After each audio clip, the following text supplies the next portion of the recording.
Ribuan prajurit disiagakan dan melakukan apel pengamanan pasukan di lapangan Rindam 4 di Ponegoro, Magelang, Jawa Tengah. Dipimpin Komandan Korem 072 Pamungkas. Bukan tanpa alasan, para Menteri Kabinet Merah Putih akan tiba di Kompleks Akademi Militer untuk menjalani pembekalan. Pembekalan di Akademi Militer kembali dijelaskan Presiden Prabowo Subianto dalam sidang Kabinet Paripurna Perdana di kantor Presiden Istana Kepresidenan Jakarta. Prabowo bilang kerjasama tim merupakan salah satu aspek yang ia utamakan dalam menjalankan roda pemerintahan. Maka itu Presiden mengajak para menteri untuk mengikuti pembekalan di kawasan Akmil, Magelang. Pemilihan lokasi Lembah Tidar disebut Prabowo bisa meningkatkan aura perjuangan, keberanian, heroisme, dan tradisi cinta tanah air. Kita akan adakan koordinasi di tempat di Magelang, Jawa Tengah, di kawasan Akademi Militer. Hal itu saya nilai bahwa akan membawa banyak manfaat. Daerah Magelang merupakan suatu sentra perlawanan kita terhadap penjajah. Mulai ratusan tahun dikenal sebagai daerah perjuangannya Pangeran Diponegoro di antara 5 gunung. Pembekalan di Akmil disebut ada nuansa militernya. Wakil Menteri Dalam Negeri Bima Arya bilang ada pakaian loreng yang disiapkan. Dan dari instruksi-instruksi yang disampaikan kepada anggota kabinet, ya kelihatannya memang nuansanya adalah nuansa team building kuat di situ. Dan saya kira memang harus persiapan fisik karena kita sudah dikirimi setelan untuk pakaian lapangan. Jadi ada pakaian loreng, ada kaos, ada baju, seragam yang menyerupai seragam militer untuk kegiatan-kegiatan di sana. Dan berdasarkan info memang menginapnya itu juga di tenda gitu ya. Jadi ini sesuatu yang sangat-sangat berbeda dan rasanya kami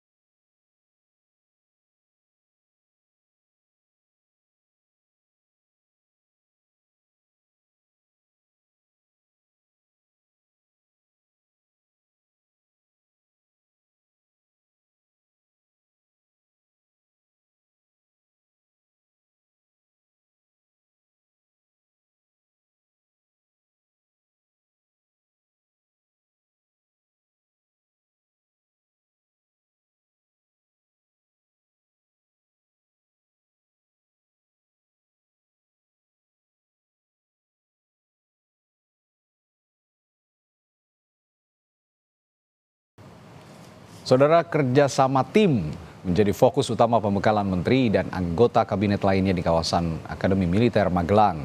Apa akan ada nuansa militer pada pembekalan kali ini atau hanya lokasinya saja yang di Akmil? Kita akan bahas bersama Menteri Koperasi Budi Ari Setiadi, analis politik yang juga Direktur Eksekutif Indo Strategi Khairul Umam, dan psikolog Andik Matulesi.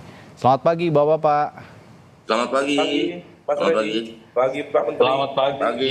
Pagi. Ini ada Pagi semua. Pagi Pak Menteri, ini yang berbeda, satu hal yang berbeda di kabinet kali ini, bahwa ada pembekalan di Akademi Militer, di kawasan Akademi Militer di Magelang, Jawa Tengah. Nah, kalau tadi kita lihat berita pengantar ya, ada Mas Wamendagri, Mas Bima Arya itu antusias katanya untuk mengikuti pembekalan. Lalu Mas AHY, Mas Menko juga mengatakan ini satu nostalgia karena kita pernah ditempa pendidikan militer di sana. Kalau Pak Budi sendiri punya kesan apa terhadap pembekalan yang akan dihadapi nanti? Seperti disampaikan Pak Presiden dalam rapat kabinet, memang tujuan keberangkatan kami semua tim Kabinet Merah Putih ke Magelang ini memang untuk memperkuat teamwork. Ya. Karena memang persoalan bangsa, persoalan negara, dan persoalan kerakyatan ini harus diselesaikan secara bersama-sama.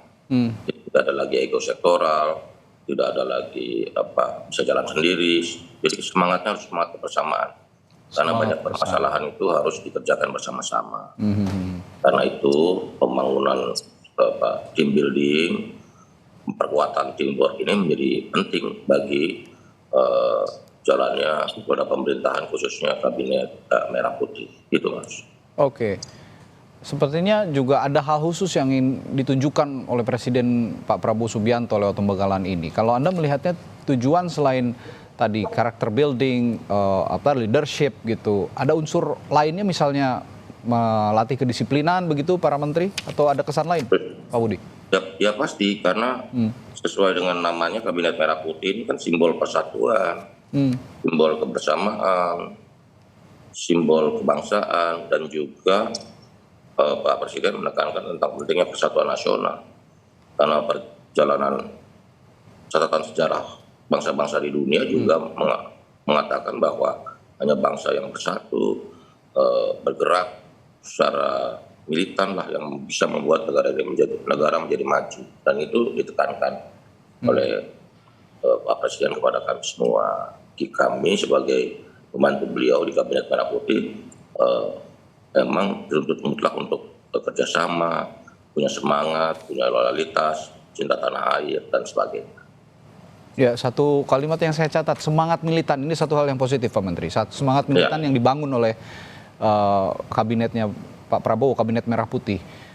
Artinya sudah siap untuk menjadi menteri yang militan begitu ya 5 tahun ke depan Pak Budi ya? Dalam pengertian militan ini loyalitas terhadap pekerjaan dan juga loyalitas terhadap bangsa, negara, rakyat gitu. Kepentingan negara, kepentingan bangsa, kepentingan rakyat di atas segalanya. Hingga kita berasal dari latar belakang yang berbeda-beda, partai politik, kelompok, tetapi yang pasti kepentingan negara, kepentingan bangsa, kepentingan rakyat harus ditempatkan tertinggi di atas kepentingan yang lain. Karena kita sebagai pelayan publik harus memberikan yang terbaik buat bangsa, negara, dan rakyat ini gitu. Oke. Mas Umam, secara politik bangsaan, apa yang ingin didapat Presiden sebenarnya? Kalau tadi Pak Budi mengatakan, Pak Menteri, semangat militansi untuk membangun bangsa dan negara, kebersamaan, leadership, dan juga kalau saya menggarisbawahi soal kedisiplinan. Kalau Anda punya analisis lain soal pembekalan yang akan dilakukan di Bukit Tidar ini nanti? Ya, memang apa yang dilakukan oleh Presiden Prabowo tentu ini tidak lepas dari memori beliau yang memang dididik dalam tradisi militer. Dan kalau misal kita cermati, sejak Akademi Militer berdiri pada tahun 1957, memang Lembah Tidar itu seringkali disebut sebagai kawah Candra di Muka, yaitu tempat di mana para taruna, tepatnya para prajurit, ditempa secara tangguh, disiplin, dan kemudian bermental baja. Nah, di dalam konteks ini kemudian mereka dalam proses kawah Candra di Muka itu diharapkan kemudian bukan hanya dalam konteks ini tentu adalah para menteri dan juga para wakil menteri, diharapkan kemudian bisa bertransformasi menjadi seorang sipil tetapi memiliki karakter perwira yang berjiwa ksatria, patriotik, dan siap mengabdi pada negara. Nah, oleh karena itu saya membayangkan Bang Muni atau Pak Menteri ini begitu nanti selesai dari kawah Candra di Muka di Lembah Tidar, nanti akan bertransformasi menjadi bagian dari para ksatria Lembah Tidar. Nah, itu yang kemudian barangkali menjadi target simbolik ya. Tetapi di saat yang sama tentu forum-forum semacam ini, kegiatan-kegiatan semacam ini memiliki makna dan juga fungsi, yaitu melahirkan atau menguatkan emotional bonding, sehingga kemudian kebersamaan di antara jajaran, karena bagaimanapun juga Kabinet Merah Putih ini adalah kabinet yang memiliki warna yang sangat beragam. Hampir semua kekuatan politik per hari ini tampaknya minus PDIP dan juga Nasdem, meskipun Nasdem juga secara politik tetap memberikan dukungan kepada pemerintahan Prabowo Gibran. Tetapi bahwa karakter yang cukup variatif ini, elemen kekuatan politik yang cukup variatif ini, kalau misal kemudian tidak dimitigasi dengan pola pendekatan yang jauh lebih solid, lebih komprehensif, memang berpotensi kemudian melahirkan friksi-friksi, manuver-manuver yang justru bisa memunculkan turbulensi yang tidak produktif dalam sebuah pemerintahan. Oleh karena itu, ini akan diharapkan tampaknya memunculkan esprit de corps atau semacam jiwa korsa, kebersamaan di tengah perbedaan yang cukup beragam. Oleh karena itu semalam kita diskusi itu. Ini kan ragamnya di dalam itu kan ada banyak kekuatan. Dan kekuatan itu tampaknya bukan satu cara pandang. Ada juga elemen kekuatan yang saling mengincar misalnya. Ya. Nah itu kita membayangkan bagaimana misalnya ini penuturan ya dari Dr. Umar Wahid, adik dari Gus Dur, paman dari Caimin dan juga paman dari Gus Ipul misalnya, yang mana dua-duanya sekarang menjadi menteri, satu menteri koordinator pemberdayaan masyarakat, satu menteri sosial. Kata Dr. Umar Wahid, bagus juga nanti kalau di Lembah Tidar itu Caimin dan Gus Ipul diletakkan di satu tenda saja itu. Jadi biar emotional bondingnya lebih kuat. Atau misalnya Pak Erlangga, Pak Bahlil, Pak AGK itu dalam satu tenda yang sama. Artinya bahwa tentu ada friksi-friksi, dinamika kepentingan atau clash of interest akan selalu ada. Tetapi sebagai sebuah ikhtiar untuk melahirkan jiwa korsa, kebersamaan, dengan simbol-simbol. Memang ada tampaknya simbol-simbol yang sifatnya militeristik, tetapi tentu dalam konteks ini saya berharap bukan format militeristiknya itu yang ditekankan, tetapi nilai-nilai kebersamaan, nilai-nilai patriotik, ya, kemudian menjadi karakter kesatria itu yang kemudian bisa ditularkan. Sehingga para menteri bisa memahami cara pandang presiden juga bisa mengarahkan ya bagaimana kemudian dalam konteks proses pengambilan kebijakan publik, dalam pengambilan kebijakan-kebijakan strategis, sehingga kemudian tidak ada hambatan yang jauh lebih berarti. Oke, Mas Umam, untuk kalangan sipil ini tentu hal yang baru tentu saja untuk mengikuti pembekalan semacam yang dilakukan di Lembah Tidar ini di Magelang, Jawa Tengah.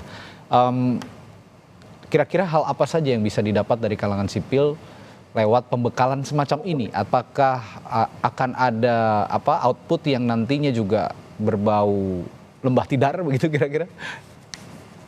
Ya, kita tidak tahu persis ya bagaimana format yang akan digunakan. Tetapi kalau misalnya dalam proses Kawah Chandra di muka di Lembah Tidar, seringkali memang karakternya dua.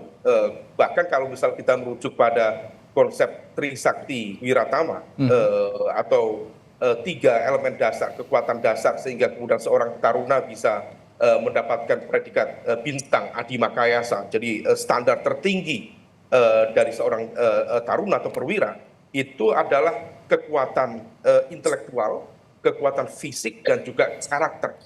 Jadi intelektual atau fisik dulu, kemudian karakter, kemudian baru intelektual. Nah, ini yang kemudian barangkali tentu tidak bisa membentuk dalam sebuah format yang betul-betul solid dalam arti ya 3 hari apa yang bisa diharapkan. Tetapi setidaknya memang bisa kemudian memunculkan nilai-nilai kebersamaan, loyalitas, saling mendukung sebagai bagian dari tim pemerintahan yang sama. Nah, oleh karena itu kita belum tahu persis formatnya seperti apa. Kalau menggunakan format militer betul, maka harus seimbang tuh antara konteks intelektual dan mental ditempa dalam model yang sangat deras, plus ada fisiknya. Nah, saya tidak tahu persis apakah Bang Muni, Pak Menteri Koperasi siap untuk push up dan model-model rindam gitu. Tapi kalau misal saya menduga tidak akan menggunakan proses pendekatan pelatihan fisik secara intens ya, tetapi yang terpenting adalah bonding dan juga loyalitas, sehingga dalam eksekusi kebijakan publik ke depan akan jauh lebih efektif. Ya, ini kan konteksnya berarti lebih ke fisik dan mental begitu, dan kalau fisik ya itu satu hal, tapi kalau mental itu yang akan didapat adalah mungkin ya outputnya adalah yang diharapkan adalah kedisiplinan, leadership, dan juga kerjasama tim yang kuat. Saya ke Pak Andik, kalau melihat dari sisi psikologis gitu, apa yang bisa didapat oleh para menteri dan wakil menteri dan juga lembaga setingkat menteri, pemimpin lembaga setingkat menteri untuk mengikuti pelatihan di Lembah Tidar? Apa yang akan didapat kira-kira secara psikologis? Yang jelas kan dari 48 menteri Menko dan 55 wamen itu kan dari berbagai latar belakang yang sangat berbeda satu dengan yang lain, yang bisa saja punya pengalaman menjadi menteri sebelumnya, Ya. tapi ada juga yang sama sekali tidak memiliki pengalaman menjadi atau di dalam birokrasi. Gitu. Nah, biasanya persoalan mereka yang paling penting adalah proses adaptasi. Bagaimana menyesuaikan diri dengan situasi yang baru.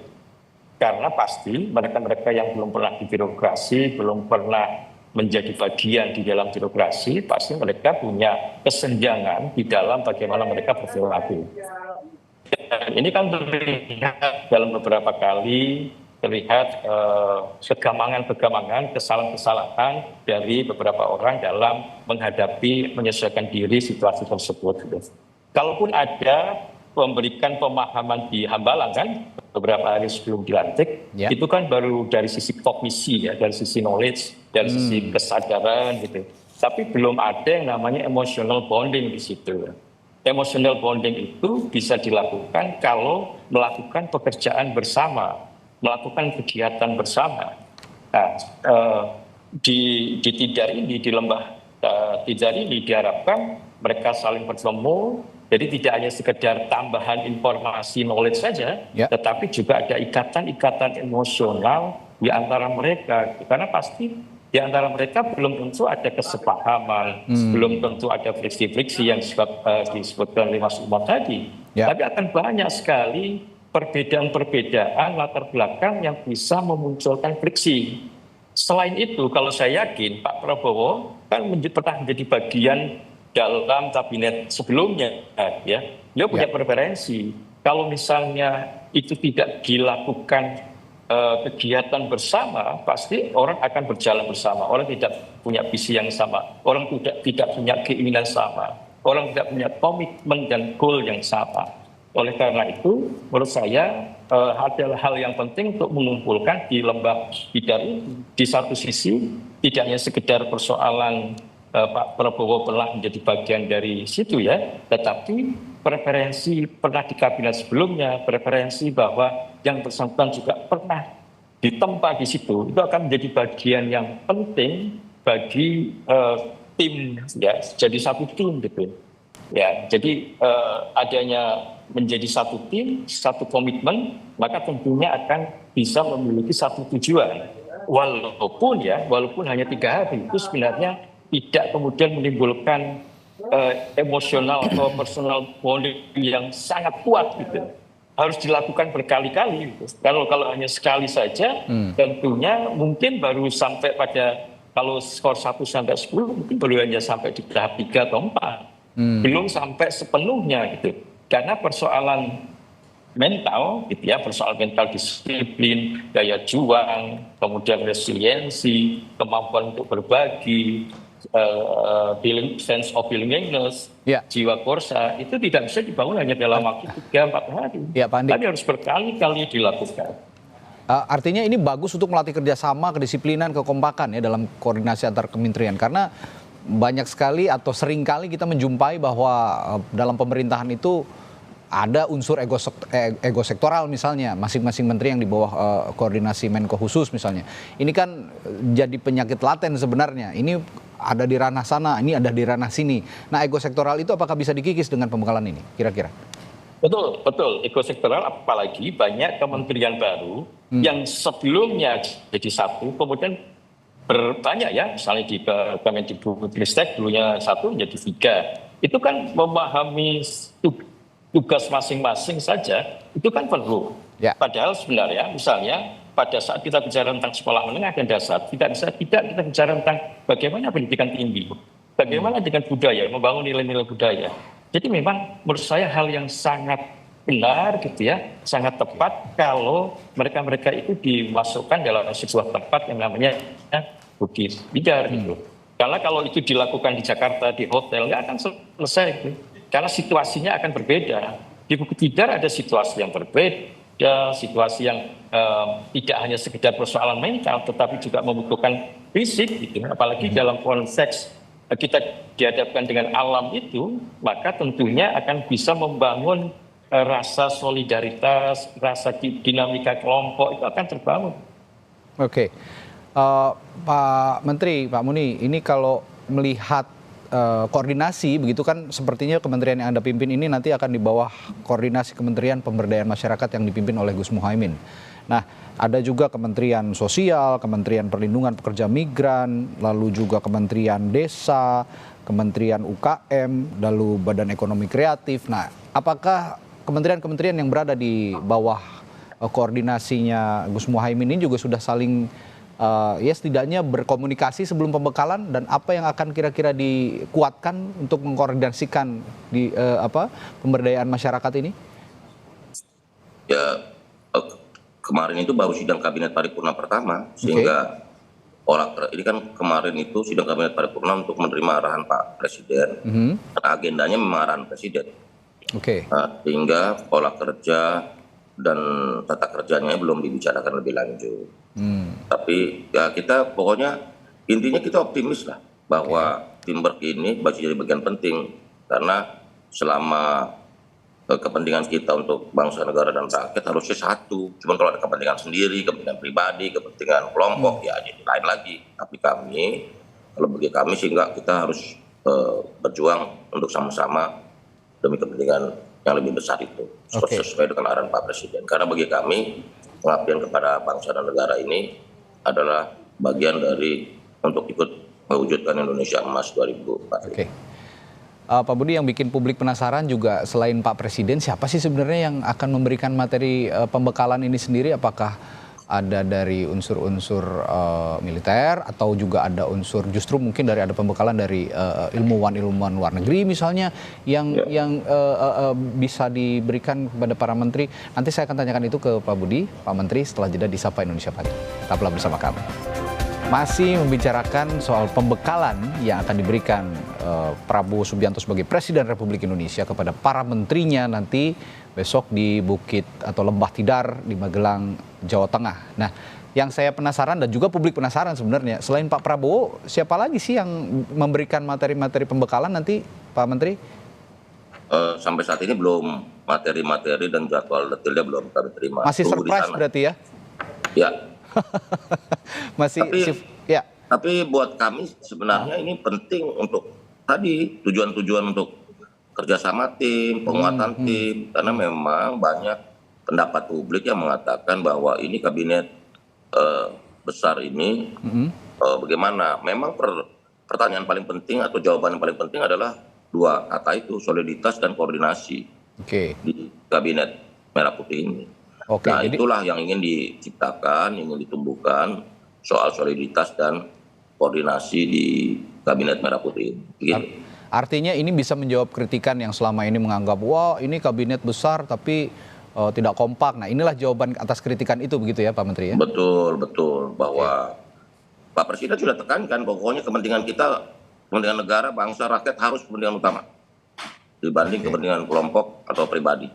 Tapi harapannya juga nggak berhenti di Pak Menteri aja nih. Kalau kemarin saya berbincang dengan beberapa analis begitu ya.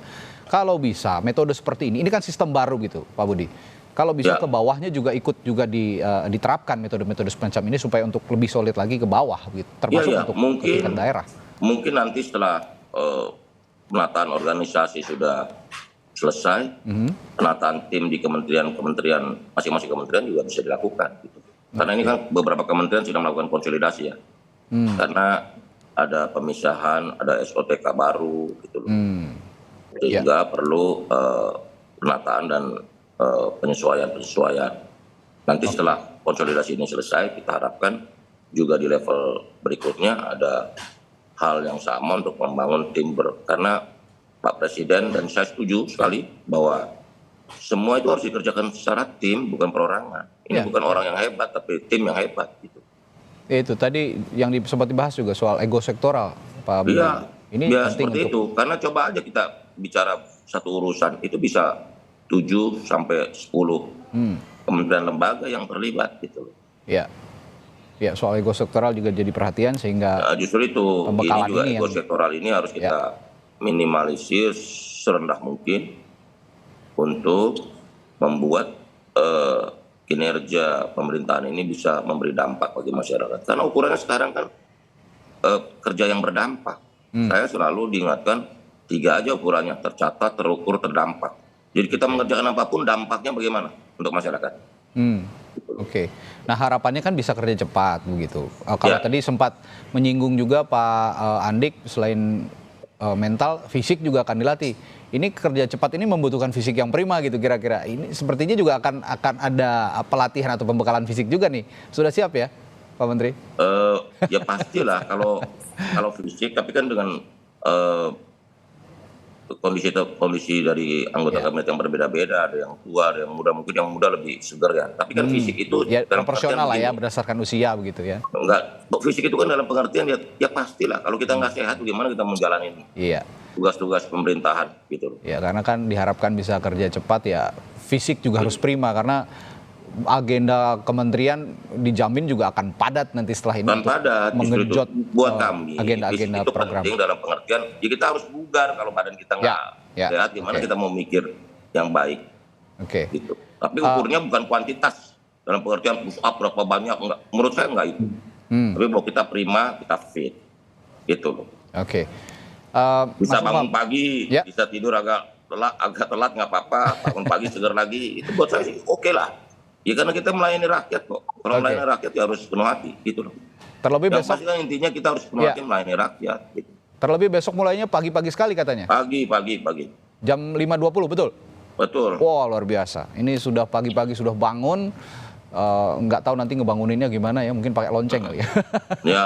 bangun gitu ya. Pagi dan langsung inilah. Pasti kan tujuan dari kegiatan ini kan membangun teamwork, membangun team building. Membuat soliditas dan juga kita disiplin dalam tugas dan tanggung jawab kita sesuai dengan tugas dan fungsi yang diberikan Pak Presiden kepada kami semua. Gitu. Mas Umam, kalau kita lihat kan postur kabinetnya Pak Prabowo ini sebagian besar anggota kabinet ini kalangannya juga profesional gitu ya. Ya hampir 50-50 lah, tapi banyak juga dari kalangan profesional yang sudah puluhan tahun pengalaman mengurus negara dan tahu dalam sisi birokrasi. Kalau soal ini bagaimana kaitannya dengan pembekalan besok? Ya, secara umum memang diharapkan kemudian dari berbagai elemen ya, bukan hanya dari kalangan politisi, tetapi juga dari kalangan profesional, betul-betul bisa mendapatkan sentuhan pelatihan ini, apapun nanti formatnya ya, yang pasti ini semacam kita istilahkan Magelang retreat pasca Hambalang retreat. Kalau misal kemarin di Hambalang kita tahu ternyata isinya adalah pembekalan dan ada cukup banyak nama-nama besar yang ikut memberikan materi seperti Mearsheimer, tokoh dari kalangan dengan tradisi neorealis dalam studi hubungan internasional yang berasal dari University of Chicago, Amerika Serikat, kemudian tokoh-tokoh yang lain. Jadi memang penekanannya pada intelektual. Kalau kita merujuk pada konsep Trisakti Wiratama tadi, maka asumsinya Magelang Retreat akan memperkuat sisi di luar aspek intelektual, yaitu aspek mental atau karakter, dan juga dalam konteks ini adalah terkait dengan konteks fisik itu sendiri. Nah, oleh karena itu memang ini diharapkan Magelang Retreat di Lembah Tidar bukan hanya sekedar menjadi tempat penempaan fisik ya, tetapi juga simbol yang kalau Lembah Tidar itu yang mengandung nilai historis, mengandung nilai tradisi, spiritual, dan juga semangat juang. Nah, bagi para, kalau misal kita merujuk pada para taruna ya, Akademi Militer, tempat ini di Lembah Tidar itu seringkali dianggap menjadi titik awal perjalanan panjang dalam pengabdian kepada bangsa dan negara. Dan sepertinya Pak Prabowo sebagai presiden ingin melakukan tradisi itu. Bahkan jangankan dari kalangan profesional, kalau misal kita tahu ya dalam tradisi PNS atau ASN, itu sebelum mereka diangkat menjadi ASN, ada juga tradisi prajat atau prajabatan yang isinya adalah penanaman nilai-nilai juang dengan pendekatan pola-pola militeristik. Nah, oleh karena itu kita berharap bukan dari format militeristiknya, tetapi kita berharap ada tadi itu bukan hanya melahirkan satria dalam arti Superman, tetapi juga bisa melahirkan super team. Karena bagaimanapun juga ini pemerintahan membutuhkan proses koordinasi yang sangat kompleks dengan format nomenklatur kementerian yang dipecah menjadi detail, lebih spesifik, tetapi dengan perubahan ini praktis satu kementerian tadi disebutkan oleh Bang Muni, Pak Menteri Koperasi, harus ada SOTK baru. Kalau misalnya SOTK baru, maka mereka kemudian harus membutuhkan perpres. Kalau perpres, maka harus ini koordinasinya dengan Kemenpan RB, dengan Mensesnek juga harus kencang. Belum lagi nanti terkait dengan tunjangan kinerja, jangan sampai 6 bulan, 7 bulan mereka yang bekerja di kementerian baru akhirnya terdampak tidak mendapatkan pendapatan karena harus menunggu legal formal secara administrasi kenegaraan. Nah, oleh karena itu Hambalang retreat, kemudian sekarang Magelang retreat tentu bisa dilakukan, tetapi di saat yang sama saya juga berharap mesin birokrasi terutama di kementerian-kementerian utama tadi yang menyiapkan landasan bagi pemerintahan baru bisa tetap bekerja keras sehingga kemudian proses eksekusinya bisa dipercepat untuk kerja-kerja yang akan datang. Mas Redi. Mas Umam, dari rentetan Hambalang retreat lalu sekarang Magelang retreat, saya yakin Anda sebagai analis komunikasi politik juga punya short analysis. Sementara ini tanggapan publik mengenai rentetan pelatihan atau pembekalan kepada para menteri-menteri. Sejauh ini yang Anda lihat analisisnya bagaimana? Masyarakat secara umum tampaknya tidak begitu keberatan, artinya tidak muncul sebuah narasi-narasi kritis atau kritik-kritik mendasar terhadap proses itu. Kalaupun ada sesuatu yang sifatnya di-highlight oleh terutama kalangan masyarakat sipil ya, berharap supaya kemudian dalam pendekatan-pendekatan ini tidak kemudian membuat sebuah format pemerintahan yang basisnya adalah supremasi sipil kemudian seolah menjadi militeristik. Nah, oleh karena itu kita juga tahulah bagaimana Pak Prabowo background-nya militer, tetapi beliau kan juga sudah masuk dalam ranah kekuasaan sipil, menjadi ketua umum partai, kemudian sekarang menjadi presiden yang dipilih oleh rakyat. Barangkali tampaknya pendekatan-pendekatan pola militeristik ini diharapkan menjadi sebuah pola pendekatan yang tampaknya mencoba untuk mendorong tadi nilai-nilai kebersamaan, loyalitas, tetapi format dalam proses ke depan tampaknya tidak kemudian harus menggunakan pola-pola militeristik. Sejauh ini masih positif lah ya berarti anggapan publik ya? Ya, sejauh ini masih oke dan kita lihat juga selain oke pandangan publik, outputnya apa? Apakah kemudian dalam 100 hari ke depan, at least lebih panjang lagi, 1 tahun ke depan, apakah miskoordinasi yang seringkali muncul antar lembaga pemerintahan, problem ego sektoral di antar lembaga pemerintahan atau overlap otoritas dan kewenangan itu bisa kemudian diatasi atau tidak. Kalau itu bisa diatasi, saya pikir bisa melakukan percepatan kinerja dengan baik. Mungkin publik akan bereaksi ketika 100 days on duty baru selesai, baru bisa menilai bagaimana efektivitas dari rentetan semua pembekalan dan pelatihan yang diberikan kepada para menteri ini. Lalu, Mas Redi, satu lagi Mas Redi. Ya, silakan. Terkait dengan poin kedisiplinan ya, dan ini terkait dengan apa yang disampaikan oleh Mas Teddy kemarin dari Seskap, supaya tidak memunculkan statement-statement yang menciptakan polemik. Kita tahu ya, tiba-tiba ada yang bilang kementerian saya butuh 20 triliun dan sebagainya. Itu bisa berpotensi menciptakan blunder. Nah, oleh karena itu, maka dalam proses ini diharapkan kedisiplinan itu yang kemudian bisa ditekankan sehingga kemudian tidak menciptakan miskomunikasi atau bumerang yang kurang produktif ke depan. Ya, hal-hal semacam ini juga yang harus disamakan visinya sehingga pernyataan-pernyataan ataupun tingkah laku ataupun perbuatan kebijakan yang kontroversial juga bisa diredam sehingga fokusnya tetap untuk menjalankan program-program yang tercantum dalam astacitanya Pak Prabowo begitu kira-kira. Nah, Pak Andik, dengan mereka ini saya berbicara soal fisik dan mental yang Anda utarakan tadi ya Pak Andi. Dengan anggota kabinet yang sudah banyak yang lanjut usia, ini sebenarnya pembekalan seperti ini, pengembelengan seperti ini bisa maksimal atau justru sebenarnya acara seperti ini dengan keterbatasan usia misalnya yang sudah lanjut usia, ini bisa memompa lagi semangat agar muda kembali lah dalam tanda kutip, bisa merefresh ide-ide mereka.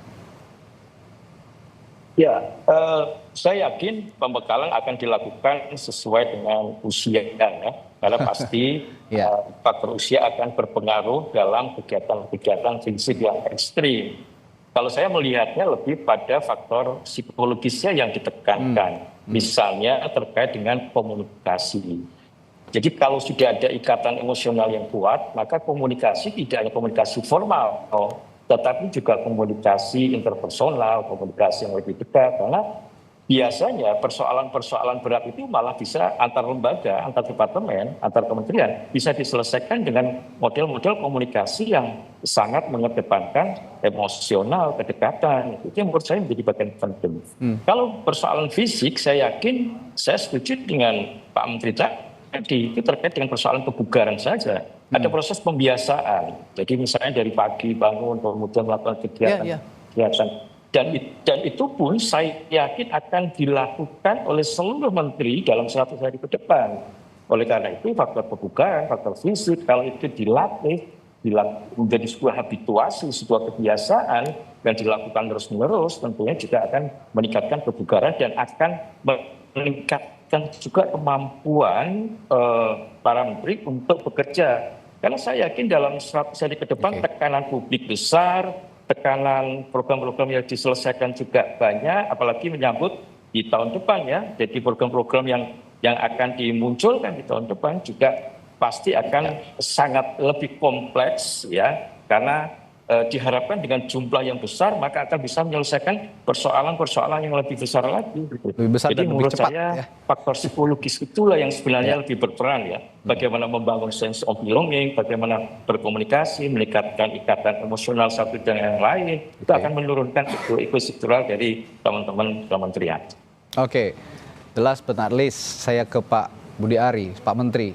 Apa yang sudah dipersiapkan untuk besok nih Pak Menteri, baik fisik dan mental? Ya ini seperti sehari-hari aja, tidak ada persiapan khusus. Karena memang sejak awal kita sudah diberitahu kita akan digembleng untuk menyatukan semangat, juga untuk melatih kebersamaan di antara kita. Yang pasti kita menjalankan program ini dengan sepenuh hati.